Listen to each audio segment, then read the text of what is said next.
Hello दोस्तों, कैसे हैं आप सभी। उम्मीद करता हूं आप सभी बहुत ही अच्छे होंगे। तो आज के इस वीडियो में हम पढ़ने वाले हैं क्लास 9 और क्लास 11 रसायन विज्ञान का बहुत ही इंपॉर्टेंट टॉपिक जो है भैया धन किरणें या प्रोटॉन की खोज। तो आपसे पूछ लिया जाए कि भैया धन किरणें क्या है या प्रोटॉन की खोज कैसे हुआ, यदि आपसे पूछ लिया जाए तो जो आपको यहाँ पे बताया जाएगा वही आपको लिखना है। अब मैं आपको विश्वास दिलाता हूँ कि भैया आपको यूं ही ये सभी बातें आपको याद हो जाएंगी कि भैया प्रोटॉन की खोज कैसे हुआ। ठीक है, तो यहाँ पे ध्यान दीजिएगा, धन किरणों को हम एनोड किरणों के नाम से भी जानते हैं, या इसे हम कैनाल किरणें के भी नाम से जानते हैं, या इसे हम क्या गोल्डस्टीन किरणें के भी नाम से जानते हैं। तो यदि इनमें से कोई भी टॉपिक आपसे पूछ लिया जाता है तो जैसे आपको भैया प्रोटॉन की खोज हुआ वैसे ही जैसे धन किरणों की खोज हुआ, या आप कह सकते हैं एनोड की खोज हुआ, या गोल्डस्टीन किरणों का खोज, या कैनाल किरणों का खोज हुआ, तो उसी से हमने प्रोटॉन की भी खोज हो गया। ठीक है, तो इसको हम समझेंगे। तो सबसे पहले इसमें सबसे पहला एक पॉइंट याद रखना है कि एक वैज्ञानिक थे जिनका नाम था गोल्डस्टीन। एक गोल्डस्टीन नामक वैज्ञानिक थे और इन्होंने क्या लिया भैया, इन्होंने एक विद्युत विसर्जन नली लिया। इन्होंने क्या लिया, एक विद्युत विसर्जन नली लिया। यह क्या है, विद्युत विसर्जन नली है। ठीक है, अब इस विद्युत विसर्जन नली में इन्होंने सबसे पहले एक निर्वात पंप लगाया। क्या लगाया भैया, नाम याद रखेंगे, निर्वात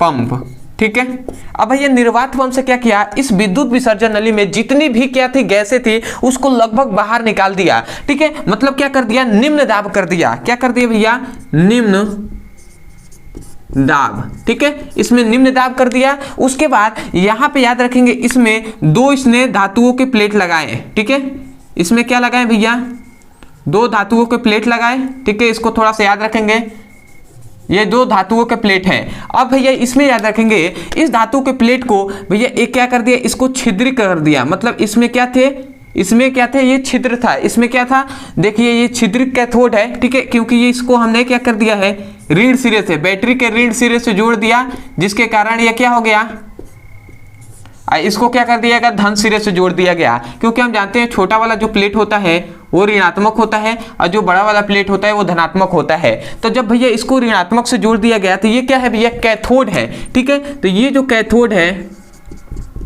ये कैसा है भैया, तो ये छिद्रित कैथोड है। छिद्रित कैथोड, देखिए ये छिद्रित कैथोड है। और ये क्या है भैया, धनात्मक से जोड़ दिया गया तो ये एनोड प्लेट है। ठीक है, तो इतनी बात आशा करते हैं आपको समझ में आया होगा। अब यहाँ पे देखेंगे तो बहुत सारे सेल आपस में जुड़े हुए हैं। तो इसका मतलब क्या है, जब बहुत सारे सेल जुड़े हुए हैं तो इसका मतलब ये उच्च विभव की बैटरी है। मतलब उच्च विभव की ये क्या है, उच्च विभव की बैटरी है।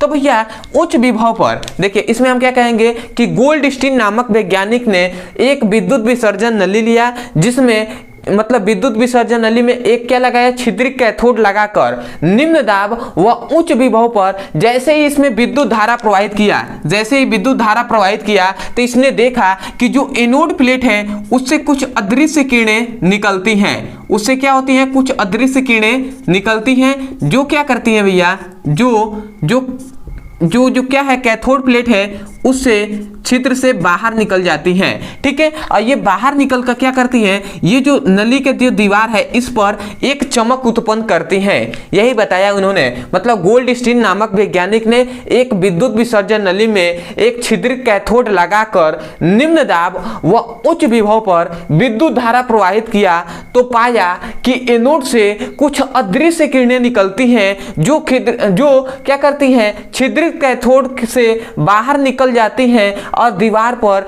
एक चमक उत्पन्न करती हैं। इतनी ही बात आपको सर्वप्रथम आपको लिखना है और उसके बाद ये फिगर बनाना है। इसलिए हमने लिखा है कि गोल्डस्टीन नामक वैज्ञानिक ने विद्युत विसर्जन नली में छिद्रित कैथोड लगाकर निम्न दाब व उच्च विभव पर विद्युत धारा प्रवाहित किया। तो इतनी बात प्रवाहित किया तक, इतनी बात आप यहां से बोल नहीं सकते हैं कि गोल्डस्टीन नामक वैज्ञानिक ने सर्वप्रथम एक विद्युत विसर्जन नली लिया जिसमें छिद्रित कैथोड लगाकर निम्न दाब व उच्च विभव पर विद्युत धारा प्रवाहित किया। विद्युत धारा प्रवाहित किया तो पाया क्या कि एनोड से कुछ अदृश्य किरणें निकलती हैं। तो पाया कि एनोड से कुछ अदृश्य किरणें निकलती हैं जो कैथोड के छिद्र से आर पार निकल जाती हैं, जो कैथोड के छिद्र से आर पार निकल जाती हैं और तथा दीवार पर टकराकर चमक उत्पन्न करती हैं, तथा दीवार पर टकराकर क्या करती हैं, चमक उत्पन्न करती हैं। तो आशा करते हैं इस फिगर को देखकर आप इतनी बात बोल सकते हैं। तो आशा करते हैं ये बात आपको आपको समझ में आ गई होगी। अब इसमें 2-3 पॉइंट्स आपको याद रखना है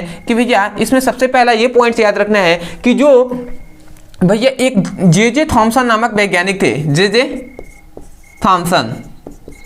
अब जे थॉमसन ने इन किरणों को भैया जे थॉमसन ने ही इन किरणों को भैया धन किरणें कहा। जे थॉमसन ने इन किरणों को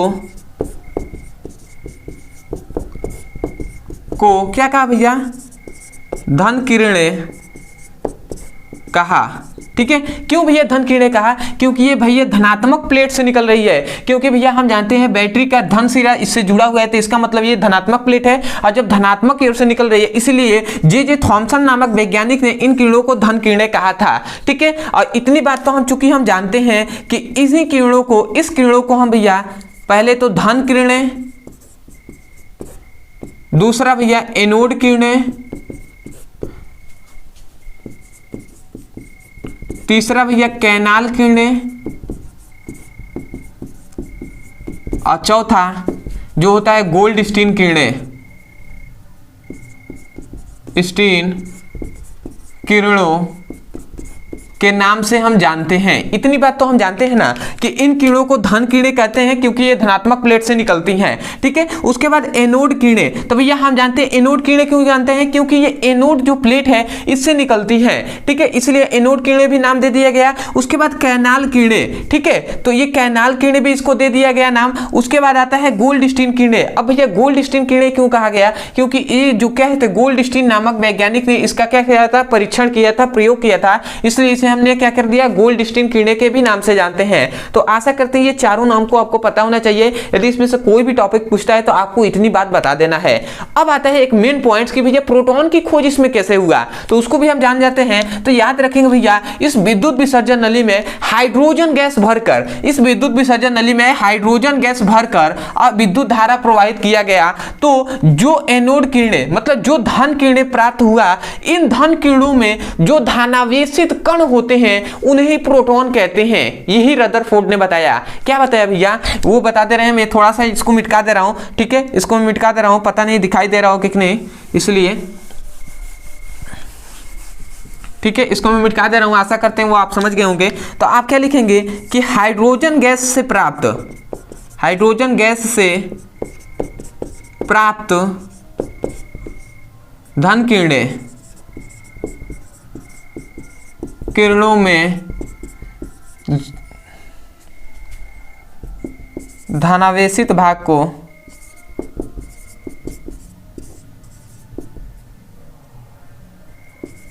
भाग या कण को क्या कहते हैं भैया? प्रोटॉन कहते हैं। ठीक है, तो देखिए हमने क्या दिया कि मतलब हाइड्रोजन गैसों से प्राप्त जो धन किरणें होंगी और उन धन किरणों में जो धनावेशित कण होते हैं उन्हें यह प्रोटॉन कहते हैं। मतलब इसमें हमने हाइड्रोजन गैस भर दिया और उसके बाद भैया निम्न दाब और निर्वात पंप की सहायता से निम्न दाब और उच्च विभव पर विद्युत धारा प्रवाहित किया, तो जो धन किरणें यहाँ से निकलेंगी, इन धन किरणों में जो धनावेशित कण होंगे उन्हें प्रोटॉन कहते हैं। तो आशा करते इतनी बात आप लिखकर उसके बाद अंत में ये बता नहीं सकते हैं भैया, इतनी बात ना लिखकर केवल आप लिख देंगे कि विसर्जन नली में हाइड्रोजन गैस भरकर निम्न दाब व उच्च विभव पर विद्युत धारा प्रवाहित किया गया, तो धन किरणों में जो धनावेशित कण होते हैं तो उसे हम प्रोटॉन कहते हैं। तो थोड़ी कम नंबर मिलेगा भैया, नहीं मिलेगा, साफ समझिए। तो भैया ऐसे कहा जाए तो नहीं मिलेगा। आपको तो इतना सब लिखना ही होगा क्योंकि ये फालतू में तो बताया नहीं गया ना, पूरा अच्छे से आपको लिखना है, एक एक करके फिगर भी बनाना है। उसके अंत में नीचे में आपको नोट्स में लिख देना है, आपको फुल टू फुल मार्क्स मिलेंगे। ठीक है, 5 में 5 नंबर मिलेंगे। तो आशा करते इतनी बात आपको समझ में आ गया होगा। अब हम देख लेते हैं भैया कि धन किरणों के गुण,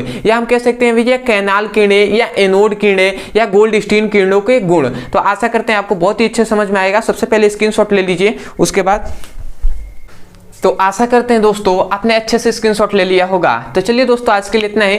धन किरणों का जो क्या आपका गुण देखना है तो आप केवल नाम लिख सकते हैं धन किरणों के गुण, पीबीसी ब्रदर सर या ब्रदर सर, आपको वो वीडियो मिल जाएगा, वहां से पढ़ सकते हैं। क्योंकि टाइम 10 मिनट से ऊपर हो गया। अब मैं चाहता हूं कि जितनी छोटी वीडियो बनाया जाए उतना बेहतर रहेगा, क्योंकि एक वीडियो में एक ही टॉपिक को क्लियर किया जाए। ठीक है, क्योंकि ज्यादा समय जब लग जाता है ना तो उससे वीडियो पे व्यूज थोड़ा कम आता है, आप समझ सकते हैं। इसलिए तो चलिए आशा करते हैं आपको बहुत ही अच्छे से समझ में आ गया होगा। तो मैं यही कहूँगा करूंगा यदि समझ में आया है तो सबसे पहले तो चैनल को सब्सक्राइब कर दीजिएगा, वीडियो को लाइक कर दीजिएगा, हो सके तो हमें कमेंट सेक्शन में जरूर बताइएगा कि आपको वीडियो कैसा लगा। अदरवाइज यदि किसी भी क्लास का कोई भी टॉपिक समझ में नहीं आता है तो आपको एक क्या किया जाए, आप सिंपल से यूट्यूब पर नाम लिख सकते हैं उस टॉपिक का, अंत में हमारे चैनल का नाम लिख सकते हैं पीबीसी ब्रदर सर, या मेरे मेन चैनल का जो नाम है ब्रदर सर, वो भी नाम आप अंत में लिख दीजिएगा तो आपको वो वीडियो मिल जाएगा, वहां से आप अच्छे से पढ़ाई कर सकते हैं। अदरवाइज यदि किसी भी क्लास का क्लास 9 से लेकर क्लास 12 तक के किसी भी क्लास का फिजिक्स और केमिस्ट्री का पढ़ाई करना है तो आपके लिए कहां पर नंबर दिया जा रहा होगा, इस नंबर पे आप व्हाट्सएप करके फिजिक्स और केमिस्ट्री का लिंक प्राप्त कर सकते हैं। और इसी वीडियो के डिस्क्रिप्शन बॉक्स में आपको क्लास 9 का फिजिक्स और केमिस्ट्री का लिंक मिल जाएगा, वहां से भी जाकर आप अच्छे से पढ़ाई कर सकते हैं। तो चलिए दोस्तों, आज के लिए इतना ही, मिलते अगली वीडियो में, तब तक के लिए धन्यवाद। जय हिंद, जय भारत।